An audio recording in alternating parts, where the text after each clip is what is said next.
You are welcome to the platform of Tutor Ayo, your enthusiastic tutor, and at the same time, you are welcome to the enthusiastic forum. We are here to help you in every area of understanding your materials. We are here to make your reading or your study life a pleasure to you. So please, we enjoin you to bring out your writing materials, and at the same time, because we have an INR 132 today, and it's more or less stories. It has to do with a lot of stories in which we have to engage our listening ability. So please, I enjoin you to sit down, relax, do away with distractions, please, and concentrate on this as we feed you with what we have today. Thank you so much. So I said today we have INR. That's INR 32, which is the second volume of the course. So, and in the course of this course, we have the slave trade, especially in Africa. Slave trade. So in the course of this course, we are going to tell you what we mean by slave trade. I know in our last class, we have mentioned what slave trade is. We mentioned a little the origin of slave trade. We told you some things about the slave trade. But today we are going to tell you what we mean by slave trade in a broader view before we relate it to how it relates to Africa, and at the same time how it affects the African economy, and at the same time how it affects the African people. Now let's quickly brush through what we mean by the slave trade and the origin of slave trade. Based on the origin of the slave trade, you see, slave trade, it has its origin in various nations of the world. Like I've said in our last class, I said some people, when they hear the word slave, sometimes this word slave has been at the same time attributed to Africans. When you say slave, it's as good as another name for Africa. So, but based on what we have been told in history, we believe that, and we have known that slave trade does not originate from the continent of Africa. So we have to understand this, that the slave trade, it is not, let me just say, Africans' birthright. We are not meant to be slaves, and we are not slaves. Slave trade has been in existence even before the advent of the West, that is the British colonial, that is the Europe, before the advent on our continent. The slave trade has been existing, and if slave trade has not been existing, how do they come across it?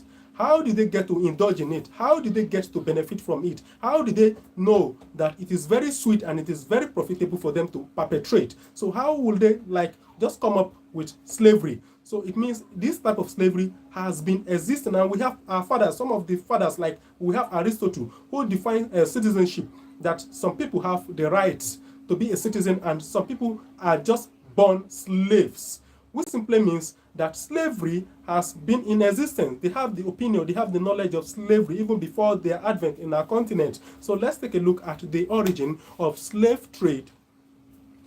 So you see, in the Greek colony in the Mediterranean, they were founded by Greek pirates who plunder the town and sold them to slavery. You see, these pirates, they plundered a particular town and sold everybody in this town to slavery. When we say plunder, it means to take refuge from war, to take things from attacked places, and now take advantage of those things. It can be property, it can be animals. So when you plunder some place, it means you conquer the people living there, and at the same time you take their possession, what belongs to them, you take it, you possess them. If those things are not immediately useful for you, at least you can dispose them to other people. And that is what happens in this Mediterranean area, in which the pirates, they plunder a particular Greek town and sold the people of the native people of the town to slavery. And that is one of the origin of slavery. That is what happened with this slavery. You see, in this time, these pirates, they have nothing to do with these people, so they have no choice than to dispose them off to people that are in need of these people. Which means, and this record has been long, even before, has been long, if not even the current era, that this type of slavery has been happening. So you see, and so I beg your pardon, we're having some network issues here.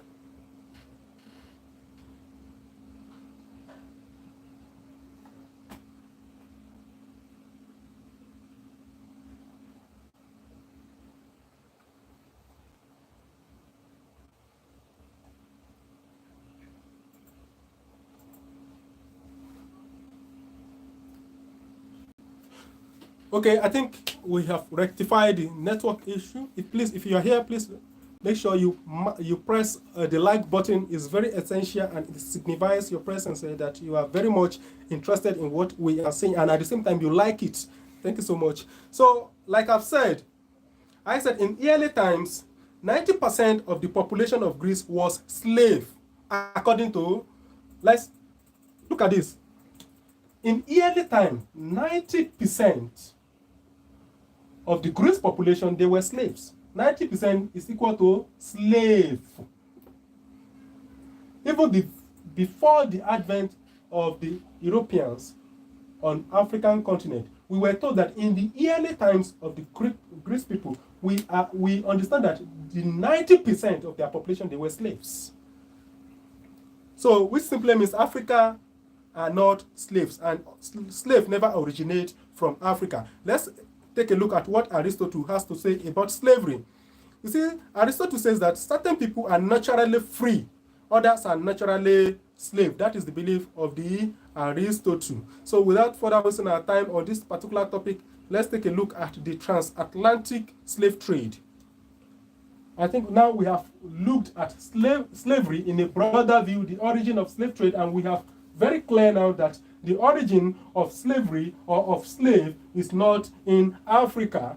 It is never in Africa. Slave trade has been in existence even before the advent of the whites in African continents. Now let's take a look at the transatlantic slave trade.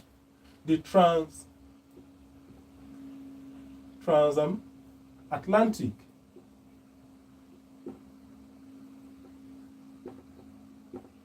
slave trade.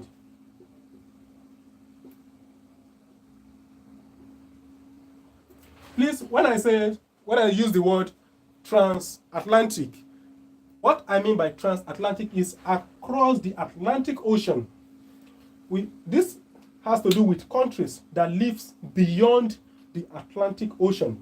This simply means slavery from African continent or from other side of the Atlantic.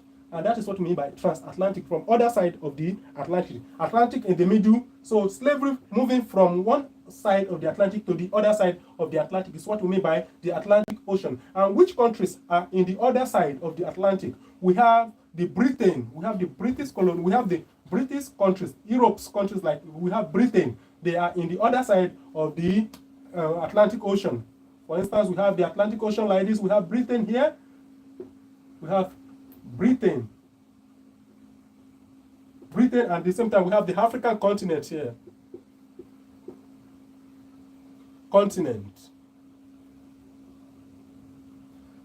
So what I'm trying to say now is transatlantic has to do with slave trade across or crossing Atlantic Ocean. So that is what we mean by transatlantic ocean. I have to explain this for you to know, to understand what we mean by this transatlantic clearly. So when we delve into the slave trade, you will understand it very well. So now the slave trade across the Atlantic Ocean, which simply means transatlantic slave trade. What does it entail and what does it mean? And that happens to be where in the modern era, or let me just say the current era, that is the slave trade that is well known in African continent. The arrival of Europeans on the west coast of Africa opened a new vista in the African slave trade. Please, we have to listen very well because it is very important. What we have today has to do more or less or more of histories and stories in which we have to be very attentive in catching them. When we catch them, then it means no question can catch us in the exam or that has to do with these stories. So the arrival of Europeans on the west coast of Africa opened a new vista in the African slave trade. The Atlantic slave trade became the main preoccupation of the European nations in Africa in the beginning of the 18th century. That is in the beginning of the 18th century. That is the beginning of this Atlantic slave trade, the beginning of the 18th century. So let's go further. In 1441, Gonzalez one of the Portuguese, that is the story about this, how this Atlantic slave trade come to be. So there's this man called in 1441. There's this Portuguese man called Gonçalves. He's a Portuguese explorer. He returned to Lisbon with 10 African slaves whom he presented to Prime Henry. He presented them to Prime Henry. He received them with great pleasure. That is the Prime Henry, that is the king in Lisbon. He received them with what? With great pleasure, that he was happy to have them. So by the time of Prince Henry's death, about 700 to 800 slaves were exported annually to Portugal. We are talking about the year 1441 now. So we are trying to get how it originates now, how slave trade originates across Atlantic Ocean. So the first thing is Gonzalez introduced 10 slaves to the king. That is the King Henry. When the king saw the slaves, he was happy, and at least he can put them to use in any way he likes. So, but at the end, by the time King Henry was like, he died, there are over 700 to 800 slaves exported annually to Portugal, which simply means the Portuguese, they have started indulging in bringing Africans or in taking Africans across the Atlantic Ocean to their territory, using them as slaves. So Brazil and Spain occupied the larger part of West India Island and mainland of South America. You see, Portugal undertook to supply slaves to Spain on contractual agreement. When they had enough of slaves, they have to start marketing. They have to start selling to Spain and some other European countries that are in need of slaves. So, on contract, the Negro slaves were shipped through West India Island to Spain. So, the discovery of New World, that is the North America, increased the need for these new slaves. When I say the discovery of this New World, what we mean by the New World is that, you see, there was a certain time in history in which the discovery of some certain place in North America or some parts of America where they see that these lands are very fertile and are very good for sugarcane. So in this process, these countries, these colonial masters, they were unable to provide enough labor to work in this type of plantations. So the only choice, and the indigenous people in these areas, they were unable to at least carry on this type of labor. They were unable to produce this amount of labor force. So the only choice they have is to go to the Portuguese people to tell them to bring slaves from to buy slaves from them, at least so that they can take it to these areas to work in their plantation. And that is what we mean by the New World Order, or the New World.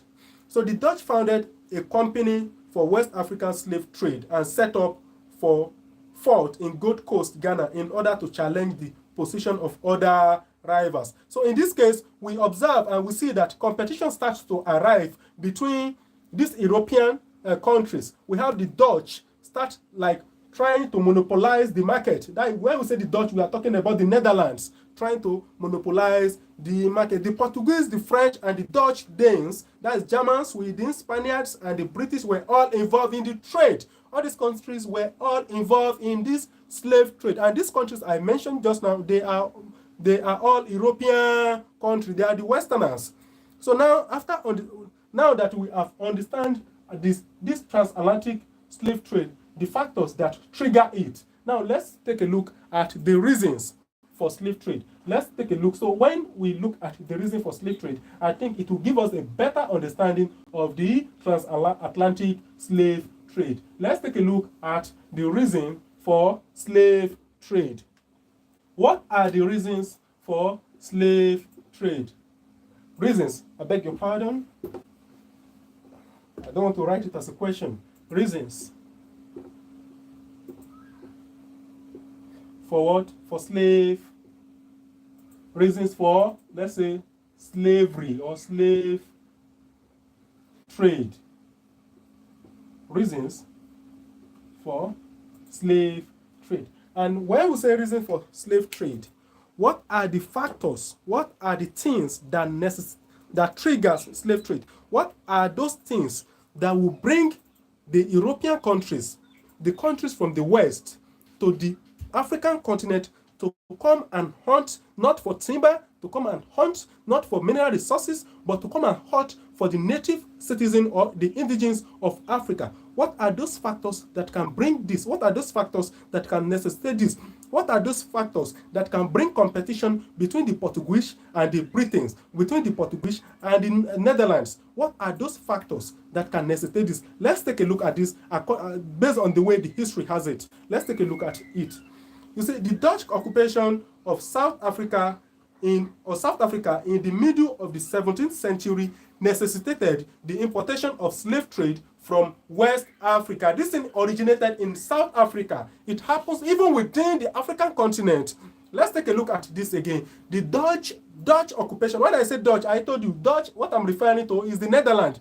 When I say Dutch, I'm referring to the Netherlands. So the Dutch occupation of South Africa in the middle of the 17th century necessitated the importation of slave trade from West Africa. That is West Africa. When you say West Africa, we are referring to places like Nigeria, countries that are in the west part of the Africa. Nigerian, we have all this Niger and Burkina Faso and so on and so forth. So the slave worked in vineyards. That was then. During that time, they worked in vineyards, grainlands, and vegetable garden owned by the settlers. But because of the foothold in the New World, the one I mentioned earlier, the French, Dutch, and the Britain continued to demand and buy slaves to work in their various plantations in the New World. In the New World, they discovered, I mentioned, when I said New World, I talked about the fertile land they discovered in areas of, we have places like Brazil, in some certain parts of America, in which they have this sugarcane plantation. In this area, they were unable to provide the labor force, enough labor to work in these farms. So the only option they have now is to come for the Africans. In this case, they are not in need of the mineral resources in this Africa during this time. They are in need of the Africans. They are in need of the African labor force.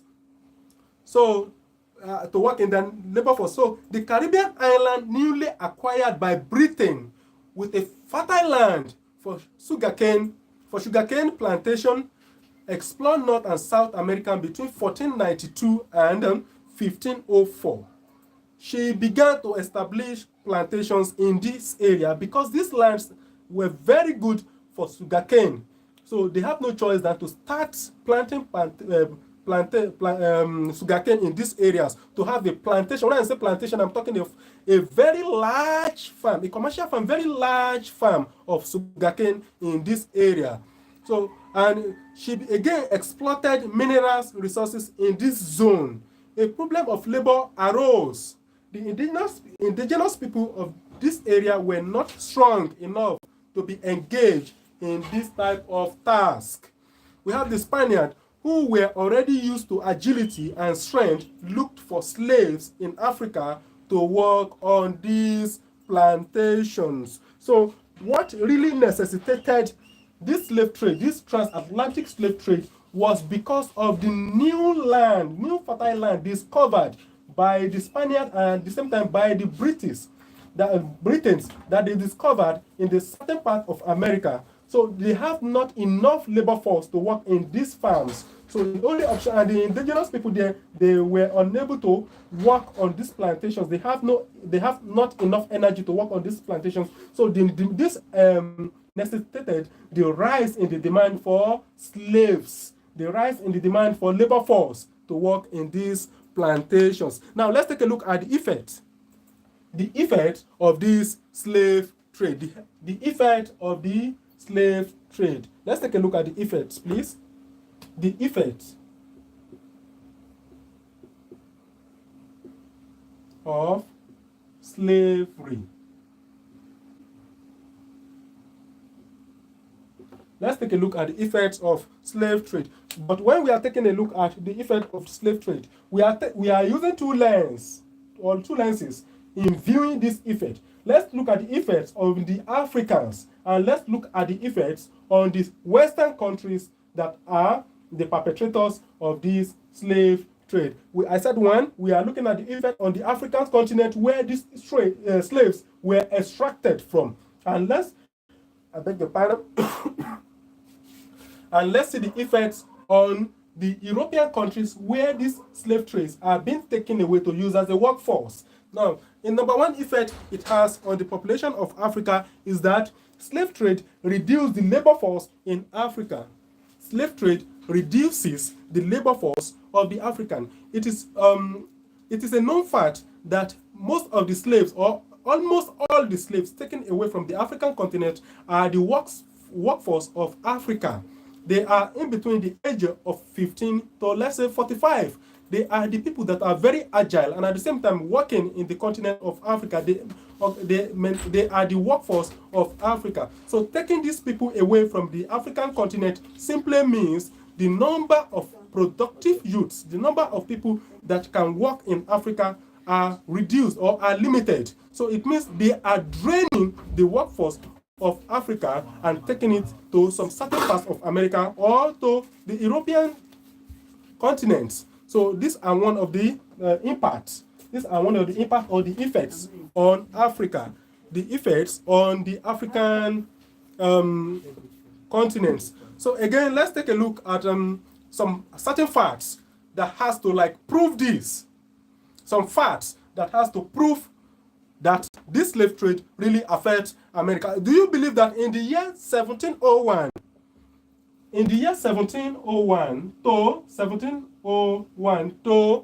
to let's say 1810, do you believe that England has taken away from African continent over 2 million slaves? Over 2 million slaves. As at then, look at it, 1701 to 1810. England alone has taken away, England, I think you can see it clearly, England alone has taken away over 2 million. In number, let me just put the number there, 2,700,000 slaves from African countries, which simply means England, the country England, which is a colonial master, they have taken away from the African continent the indigens or the natives of African continents. They have taken away over 2 million as at 1701 to 1810.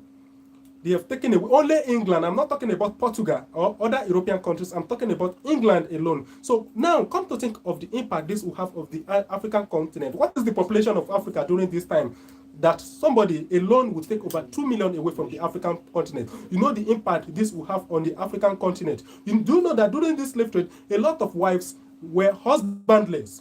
A lot of children are fatherless. So a lot of people in this Africa have nobody to cater for them. There are some people that are dependent on these people. They have nobody to take care of them. They have a lot of lands, have nobody to cultivate them. So the labor force in Africa was tremendously reduced, was greatly reduced. So England alone took over 2 million African citizens. Now let's take a look at France.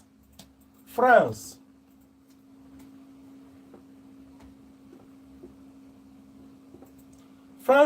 has over 13,100. France took away over 13,100 slaves from Africa. And let's look at Portugal, their father of the slavery, the introducer, the first to perpetrate slavery in Africa, the first to indulge in it. Let's see the figure. We have the Portugal. Portugal has over 611,000. 611,000. Let's put them together. Putting this figure together, we are going to arrive at 3,233,000. 3,233,000 slaves were exported away from the African continent. As at 1701 to 1810, over 3 million slaves has been exported away from the African continent. This has a very great impact on the workforce of Africa, and it really drained the African continent to other parts of the world. So let's take a look at the impacts. Let's take a look at this impact on the let's take a look at the impact on the European continent or the slave masters. So looking at this, as we can see that in this life, there is nothing like sitting on the fence. There is no sitting on the fence. It's either you benefit from something or you suffer from something. There is nothing like sitting on the fence. So now when these people are taken away from the African continent, we should know that they are very much enriching other continents, which at the same time they are enriching the European continents. They are being taken away. The Africans were being underdeveloped during this time, while the European continents were being developed. They are using these people to at least help their industrialization to develop their continent, which simply means during this time they were underdeveloping Africa. The African countries were draining during this time, and at the same time the European countries were flourishing. So this is the impact on the both African continent and at the same time on the European continent or the slave masters. So let's quickly go to the colonial administration. As we don't have enough time, let's quickly see what colonial administration mean and how it really an end to slavery in the African continent. So I believe you have put down some things from the board, especially the figures. These figures from the slave masters, which is very important. And the effects of slave. I think by now we know what we mean by the Atlantic slave trade. We know the reason for slave trade, and at the same time we know the effect of slave trade by now. Thank you so much. Let's quickly go to what we mean by the colonial administration. And when we say colonial administration, what is the meaning of colonial administration and what does it have to do with African continent? What does colonial administration have to do with African continent? We say we have colonial administration.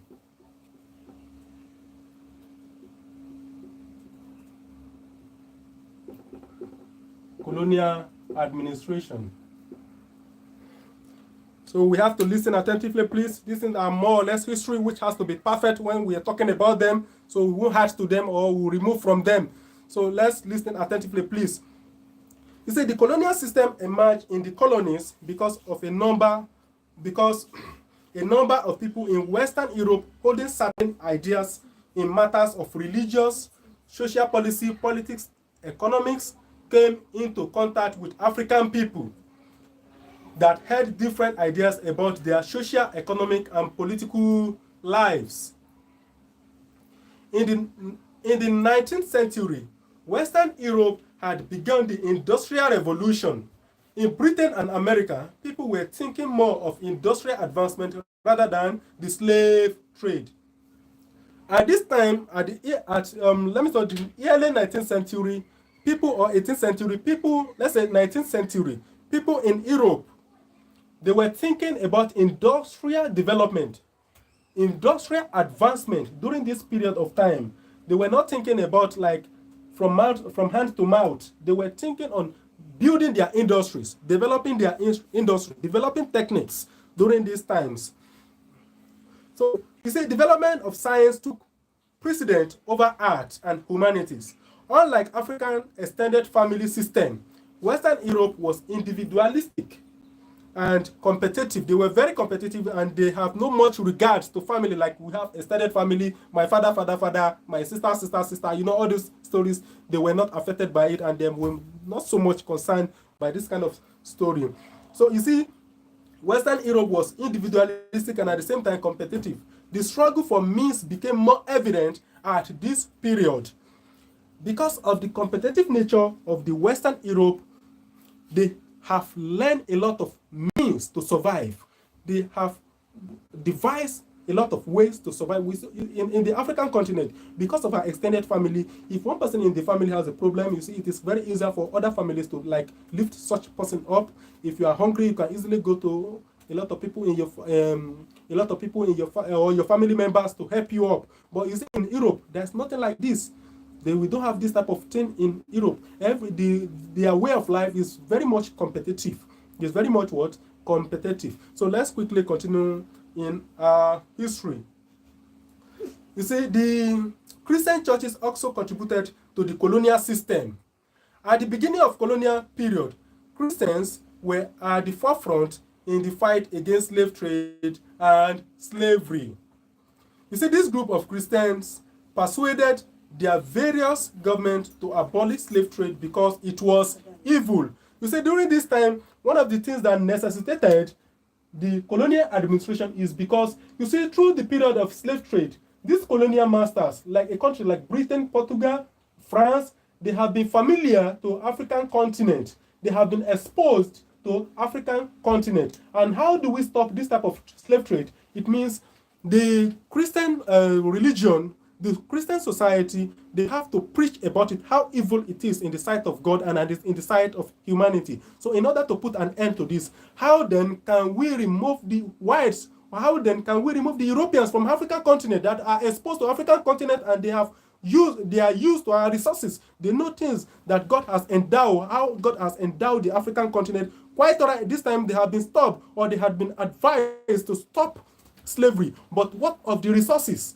What of the resources that are present in African continent? They have had their fill of human resources in this case. But what of the material resources? What of the raw materials they needed on our continent? So this type of things necessitated what's referred to as colonial administration. So we have Denmark. After the persuasion from the Christian organization, you see, Denmark obeyed the calling of the missionary to abolish slave trade in 1792. And Britain followed in 1807. After about 50 years of fruitless effort, Britain thought that the best way to halt slave trade completely was to annex island of Lagos. Was to do what? The best way to stop this slave trade was to fortify, harness Lagos. That is the island of Lagos. That was in the year 1861, which she did. So you see, Christians also found out that some African practices were ungodly. They believed that some African practices were ungodly, like the killing of twins in Calabar. So these are one of the African practices that the Christians, they have to put an end to it. They have to put an end to these practices because of what? Because of their exposure through slave trade to the African practices, to Africans' way of life. So without further wasting your time, I think now you have noted things that necessitated colonial administration. And what we mean by colonial administration, it has to do with the eye openers, the so-called eye openers, which are the Britain or the European countries that call themselves eye openers, that have occupied, that have taken over the African continent in order to rule the Africans or open the eyes of the Africans in order to be able to rule themselves. Now, let's quickly look at the characteristics, and we are going to stop here. The characteristics of the colonial administration. Let's take a look at the characteristics of colonial administration. The features, the things that are very peculiar to the colonial administrations. Let's take a look at it. Please, we have to be very attentive. Some of the main features of the colonialism were various forms of exploitation, like I've mentioned before. When they had the field of human resources, they have to go for our raw materials. So we call it exploitation and plunder of colonial people, coupled with various form of exploitation based on export of capitals. We have the repatriation of profit to Europe was one of the aim of capitalist or European overlord. So in this case, one of the characteristics of the colonial administration that is obvious is that, you see, when we put an end to slavery, it means we might not perpetrate in slavery physically, but at least we can code it. we can perpetrate in slavery in a way that is not so much physical, that in a way that is not so much obvious, which is simply the first time we took people away to our land to work our farm. But now we no longer need these people again. We need what they have. We need their resources in order to develop our industries. And that is one of the characteristics of the colonial administration. You see, by colonial's view, or any standard, labor was cheap in Africa, and the amount of surplus labor extracted from African people was great.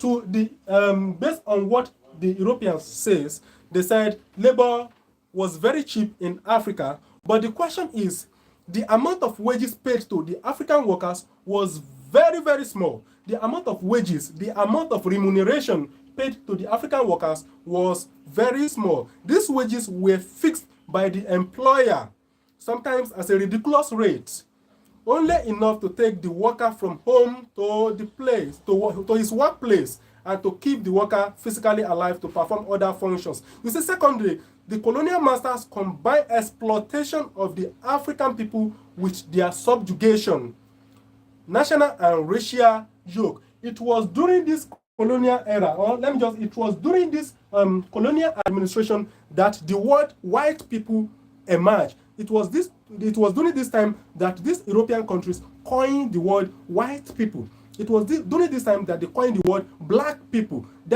Which simply means there is a separation between a white and black. It was during this time that they were named white people, black people. Before the advent of this colonial master, there was nothing like white people or black people. In order to ridicule or subjugate the people of the African continent, they have to call them like Negro, the one they call nigger, and they call them black people. Why the white people? They are special. They are white people, and we all know that the word black symbolizes bad things in this world. But they have no option than to subjugate the Africans to black people. See, please, without further wasting our time, I think by now you have understand the characteristic of the colonial administration, and at the same time you know what colonial administration is. Without further wasting of your time, we believe you have taken down some things today, and we believe you have learned some things today. So please, if you have any question, you can easily throw your question to our platform. We are very much ready to answer your questions at any point in time. So we thank you, and we appreciate the time you've spent with us today. Thank you so much, and we thank you, Tutor Ayo platform. We really thank you. Thank you so much.